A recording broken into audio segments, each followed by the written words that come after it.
Here's something that sounds completely insane. Making $200,000 a year can actually feel worse than making $60,000. And I'm not talking about taxes. I'm talking about something way more expensive, something that's quietly bankrupting people who should be rich. It's called the comparison tax, and chances are you're paying it right now without even realizing it. Picture this. You finally get that promotion you've been working toward for years. Your salary jumps from $85,000 to $120,000. You're thrilled for about 3 weeks. Then something weird happens. You start noticing things you never noticed before. Your coworker's new Tesla, your neighbor's kitchen renovation, your college friend's vacation photos from the Maldives. Suddenly, that raise that felt life-changing starts to feel like it wasn't enough. And here's the kicker. You're about to discover why this feeling is costing high earners more money than any tax bracket ever could. My name is Megan. I'm an accountant, and here I share smart financial tips that anyone can implement today.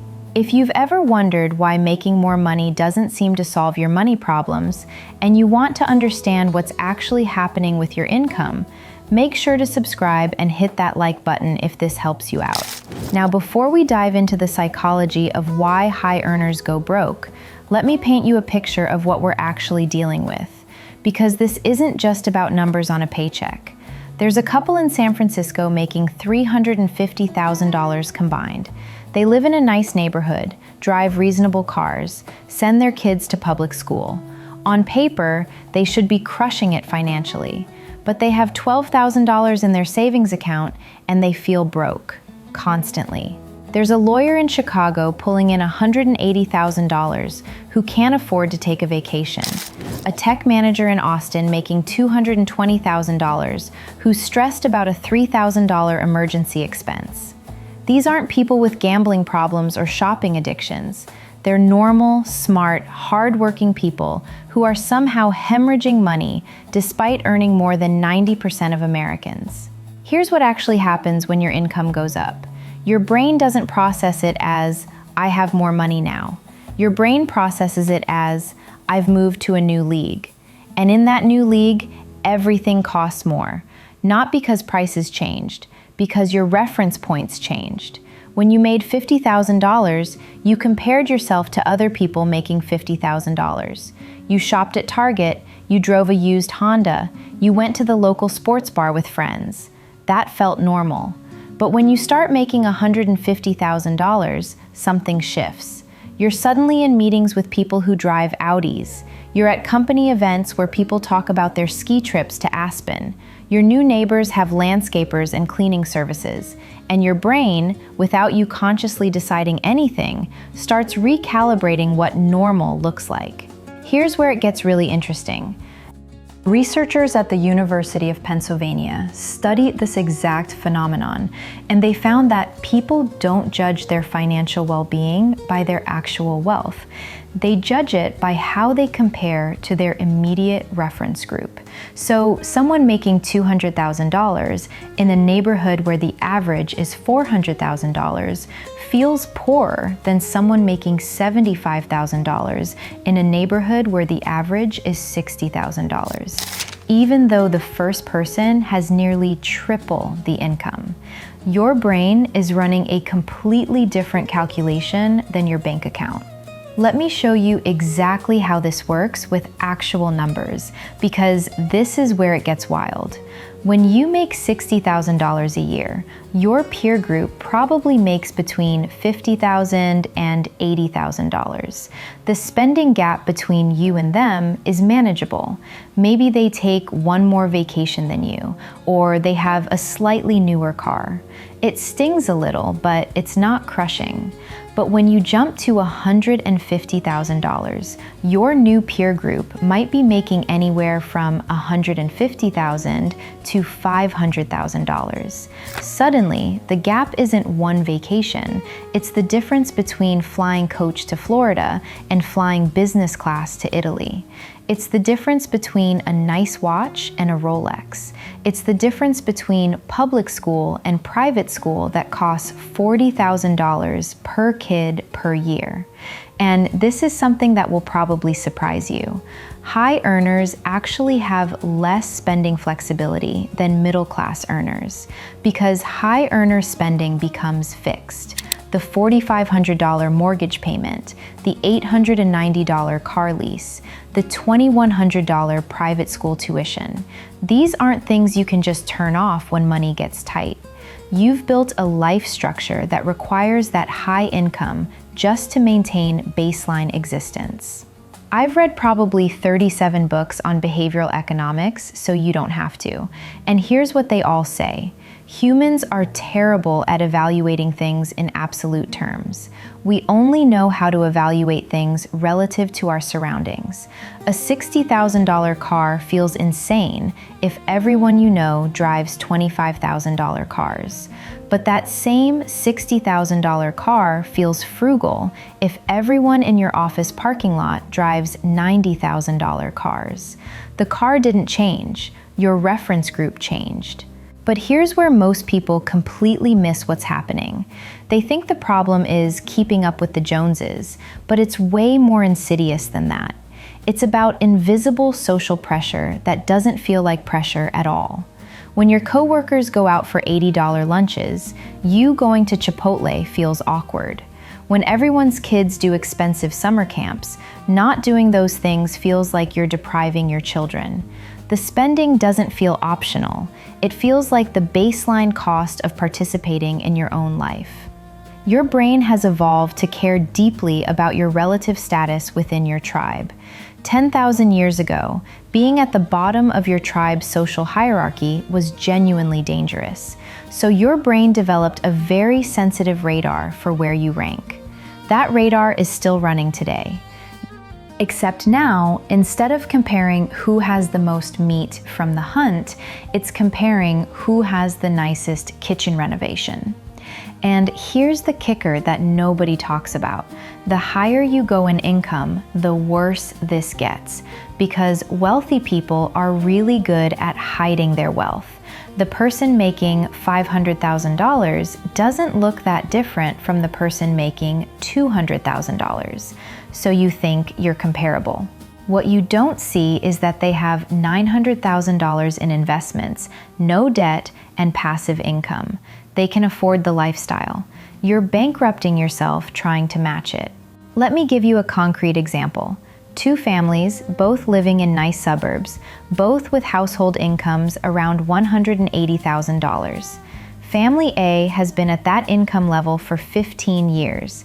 They bought their house when it cost $380,000. They paid off their cars years ago. They maxed out retirement accounts for a decade. Their monthly fixed costs are maybe $6,500. Family B just reached $180,000 after years of income growth.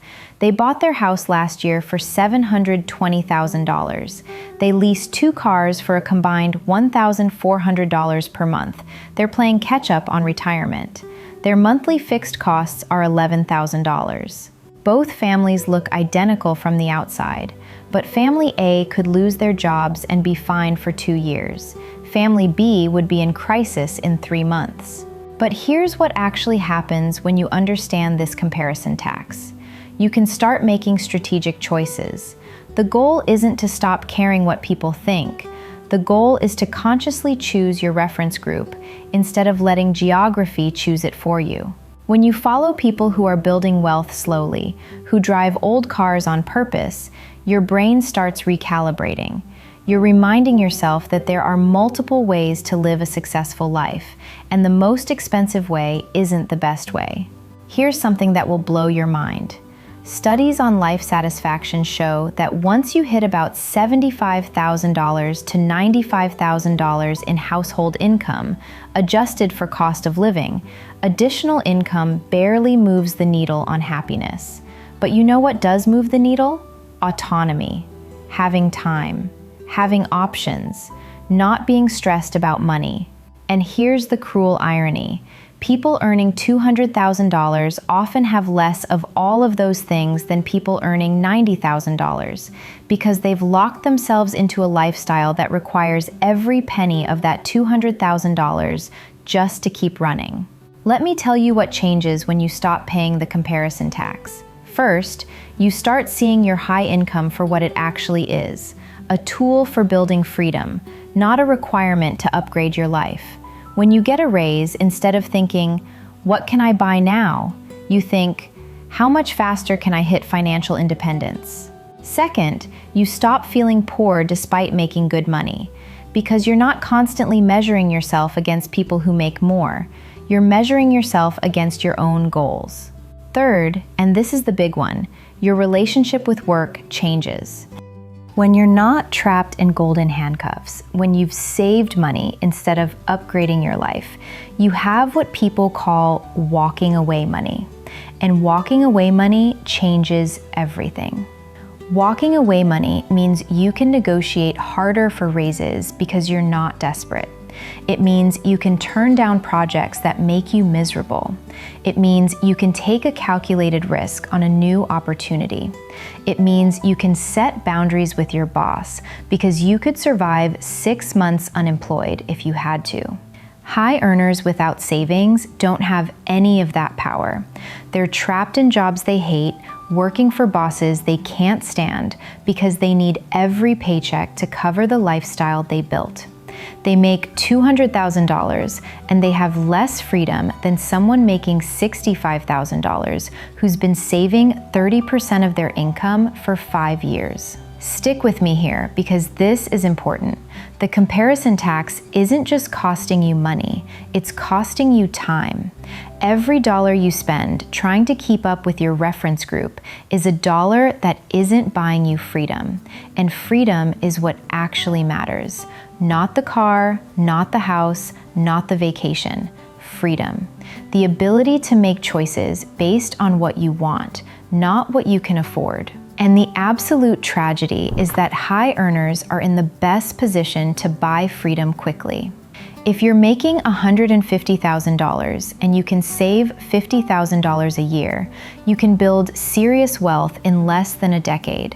But most people making $150,000 save nothing because they spent all of it trying to look like they make $250,000. Now, you might be thinking, but Megan, I live in an expensive city. I need the nice apartment because that's just how much things cost here. And look, I get it. Geographic arbitrage is real. But here's what I want you to really think about. Are you spending what things cost, or are you spending what your reference group spends? Because I promise you, there are people in Manhattan making $120,000 who are building wealth, and people making $350,000 who are broke. The difference isn't what things cost. The difference is what they chose to value. Here's the part that nobody wants to hear, but everybody needs to understand. Every spending choice is a vote for the kind of life you want. When you lease a luxury car, you're voting for, I want to look successful now more than I want freedom later. I'm not saying that's wrong. I'm saying you should be conscious you're casting that vote. Because most high earners aren't making conscious choices. They're just doing what seems normal based on who's around them. And normal for high earners is being broke. But here's where it gets really interesting. The comparison tax doesn't just affect your spending, it affects your earning too. When you're constantly stressed about money, despite making good money, you make worse career decisions. You stay in safe jobs instead of taking strategic risks. You don't negotiate as hard because you can't afford to lose the offer. The lifestyle you built to signal success is actively preventing you from achieving actual success. Let me paint you a picture. There's a senior manager at a tech company making $210,000. She has an idea for a consulting business that could generate $120,000 in the first year with better hours and autonomy. But she can't do it because she has a $3,800 mortgage, 2 car payments totaling $1,300, and lifestyle that needs $15,000 a month. So she stays, miserable, making good money, feeling trapped. That's the comparison tax. And this is where most people mess this up completely. They think the solution is to make more money. But when your income goes up, your reference group goes up, your lifestyle goes up, and you're right back where you started. The lawyer making $180,000 feels broke.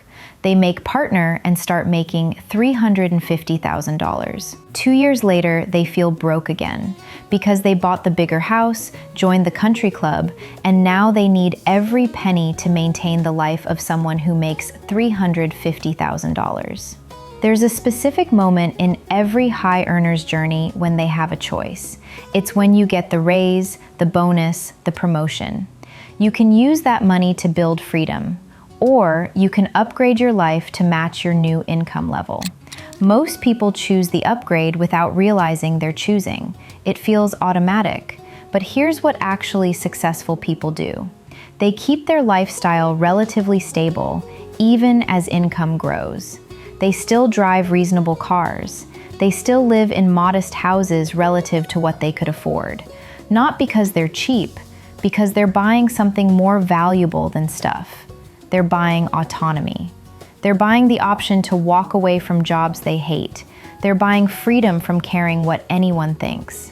Your first $100,000 in savings is harder than your next $400,000 for high earners, but not because of compound interest. It's harder because you're fighting the comparison tax. You're watching everyone around you spend money on things that look important, and you're choosing not to. You're driving the boring car while your coworkers drive Teslas. You're keeping your starter home while your neighbors upgrade. You're packing lunch while your team goes out.